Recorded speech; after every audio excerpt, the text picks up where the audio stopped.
Samajwadi party में टिकटों के लिए मारामारी मची है और ऐसे में पार्टी के मुख्यालय के बाहर तमाम लोग आ रहे हैं, टिकट के लिए आवेदन कर रहे हैं। हमारे साथ बरेली से प्रमोद कुमार यादव भी हैं, जो देखने में छोटे लग रहे हैं, कद इनका छोटा है लेकिन पद ये बहुत बड़ा मांग रहे हैं। प्रमोद जी से हम बात करेंगे।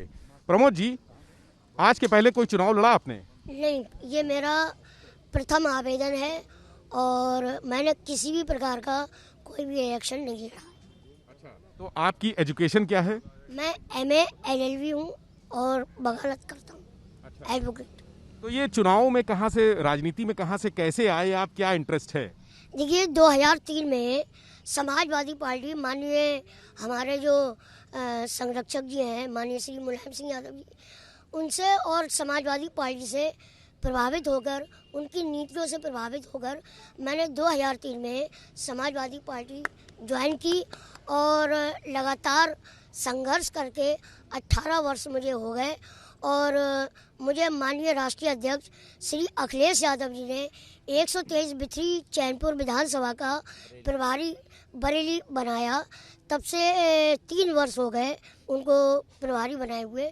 मैं तब से बिथरी चैनपुर में लगातार क्षेत्र में जाने का कार्य कर रहा हूं और मैंने भी अर्जी डाली है और वो अर्जी जनता के जो जनता ने मुझसे कहा तो उनकी आवाज़ पर मैंने भी अर्जी डाली है।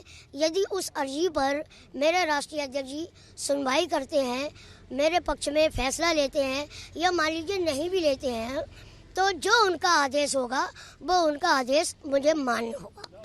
तो टिकट के लिए आपने आवेदन कर दिया है? हाँ, मैंने 25 जनवरी 2021 को आवेदन किया और 25 जनवरी 2022 1 वर्ष पहले मैंने आवेदन किया और वो 25 जनवरी भी करीब करीब आ चुकी है। अच्छा, 1 साल पहले आवेदन किया? 1 साल पहले। तो अखिलेश जी से आपकी मुलाकात होती है अभी? मेरी राष्ट्रीय अध्यक्ष जी से हाँ मुलाकात होती है उनसे और अभी भी नवंबर में मेरी मुलाकात माननीय राष्ट्रीय अध्यक्ष जी से मुलाकात हुई। अच्छा, और बाकी नेताजी मुलायम सिंह यादव जी से मुलाकात होती है? हाँ, उनसे भी मेरी मुलाकात हुई थी। तो परिवार से आप बहुत पुराने समय से जुड़े हैं, आपको लगता है टिकट आपका स्वीकृत हो जाएगा, यहाँ मिल जाएगा? देखिए, मुझे राष्ट्रीय अध्यक्ष जी पर पूरा विश्वास है और मुझे अपने ऊपर विश्वास है, मुझे जनता के ऊपर विश्वास है।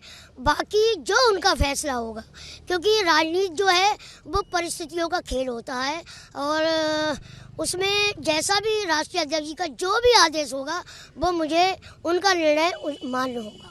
अच्छा, इसके पहले आपने कोई चुनाव लड़ा है? देखिए, मैंने किसी भी प्रकार का कोई भी चुनाव नहीं लड़ा। ना मैंने बरेली बार एसोसिएशन का चुनाव लड़ा और ना ही मैंने बरेली बार काउंसिल का चुनाव लड़ा, ना सभासद का लड़ा, ना ही प्रधानी का लड़ा और ना ही मैंने किसी रोहिलखंड विश्वविद्यालय बरेली कॉलेज बरेली से छात्र सभा का भी चुनाव नहीं लड़ा है। क्योंकि मेरा सीधा मानना है कि यदि सपने देखने हैं तो ऊपर के सपने, उच्च सपने देखिए। अगर संघर्ष करना है तो बड़ा संघर्ष करिए और सफलता और असफलता हमें कुछ ना कुछ सिखा कर जाती है। असफलता कभी घातक नहीं होती है, असफलताओं से हमें सीख प्राप्त होती है और आपको जो भी कुछ सोचना है वो आप बड़ा सोचिए। देखिए, प्रमोद यादव नेताजी छोटे जरूर हैं लेकिन बातें बड़ी करते हैं। हम इनसे बातचीत का सिलसिला जारी रखेंगे। नेताजी, ये बताइए, चुनाव के लिए तो बड़े भोगाल की जरूरत होती है ना, समर्थकों की जरूरत होती है। आपके पास कितने समर्थक हैं? देखिए, भोकाल भी है और समर्थक भी हैं।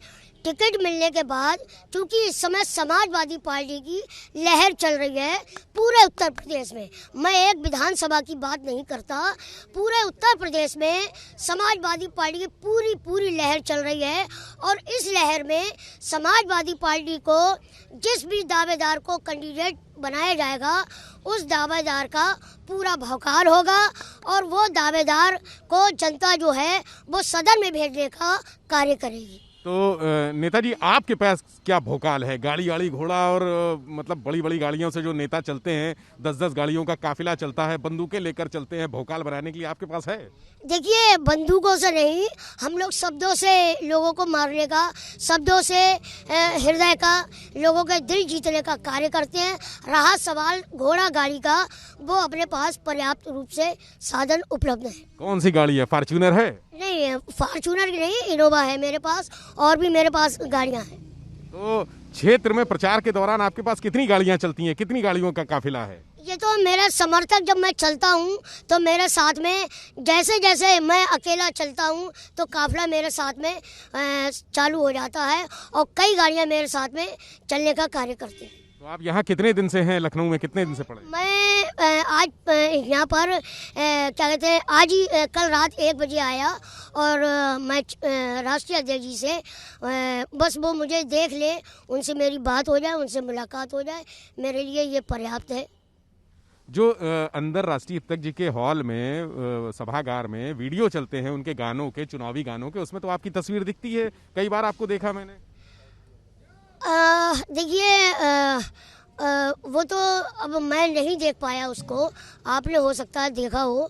और राष्ट्रीय अध्यक्ष जी ने पिछले रविवार को भी मुझे अपने लोगों से पता चला, जो बरेली के काफ़ी दावेदार यहाँ पर हैं, उनके माध्यम से मुझे पता चला कि पिछले रविवार यानी 9 तारीख को राष्ट्रीय अध्यक्ष जी ने हमारी भी कहीं ना कहीं चर्चा की कि बिथरी चैनपुर से प्रमोद यादव, जो वकील साहब हैं छोटे से, उन्होंने भी आवेदन किया है।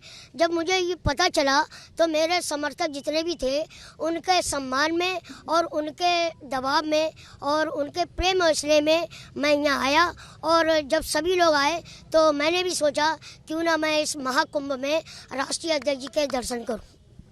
अच्छा नेताजी, ये बताइए मुद्दे क्या रहेंगे अब की बार चुनाव में? बहुत सारी चीज़ें हैं, बहुत सारी समस्याएं भी हैं, लोग तमाम चीज़ें उठा रहे हैं। महंगाई का मुद्दा है, पेट्रोल डीजल का मुद्दा है, और बिजली का मुद्दा है, जिसको लेकर सभी लोगों ने 300 यूनिट फ्री का ऐलान कर दिया है। मुद्दे क्या रहेंगे? आपने मुद्दे खुद बता दिए, यही मुद्दे हैं। महंगाई है, जिस तरीके से महंगाई पूरे उत्तर प्रदेश में चरम पर है, और आपका सरसों का तेल हो गया, और कानून व्यवस्था पूरी तरीके से चौपट है, और महंगाई के साथ साथ कानून व्यवस्था, भ्रष्टाचार, यही हम लोगों के मुद्दे हैं। जिस प्रकार से माननीय राष्ट्रीय अध्यक्ष श्री अखिलेश यादव जी ने 300 यूनिट बिजली फ्री देने का वादा किया है, और उन्होंने किसानों के लिए भी सिंचाई मुफ्त उन्होंने ये भी वादा किया है। और समाजवादी पार्टी का ये इतिहास रहा है, उन्होंने जो कहा है उसको पूरा किया है। आपके स्थानीय मुद्दे का क्या है वहाँ पे, जहाँ बरेली से आप चुनाव लड़ेंगे जिस विधानसभा से, वहाँ स्थानीय मुद्दे कौन कौन से हैं? देखिए, वहाँ पर स्थानीय मुद्दे, एक तो महंगाई सबसे बड़ी चीज़ है, और जिस तरीके से किसान आज परेशान है, बरेली का ही नहीं पूरा उत्तर प्रदेश का किसान परेशान है। वो दिन में भी रखवाली करता है और रात में भी रखवाली करता है। जो आजकल सांड जो है, जिस तरीके से गांव में उनके किसानों के घास फसल को जिस तरीके से बर्बाद करने का कार्य करते हैं, और भी तमाम वहाँ पर जो शिक्षण संस्थान हैं वो नहीं है। ओवर ब्रिज क्या कहते हैं, वहाँ पर हम माननीय राष्ट्रीय अध्यक्ष जी ने हालांकि काफ़ी ओवर ब्रिज बनाए हैं, तमाम शिक्षण संस्थान का है। सड़कें हैं, जो सड़कें नहीं बन पाई हैं, वहाँ गड्ढे हैं पूरे विधानसभा में, पूरी बरेली में, वो हम लोगों का मुद्दा रहेगा। बहुत बहुत शुक्रिया नेताजी। तो आपने देखा, प्रमोद कुमार का कद छोटा जरूर है, लेकिन इनकी बातें बहुत बड़ी बड़ी हैं और बातें समझदारी वाली हैं। तमाम ऐसे मुद्दों पर इन्होंने बेबाक अपनी विचार रखे, अपनी बात कही, और आज कोशिश इनकी ये रहेगी प्रमोद यादव की, अखिलेश यादव से मिलकर अपने टिकट के लिए दावेदारी करें। कैमरा सहयोगी हरिओम के साथ विवेक त्रिपाठी, एबीपी गंगा, लखनऊ।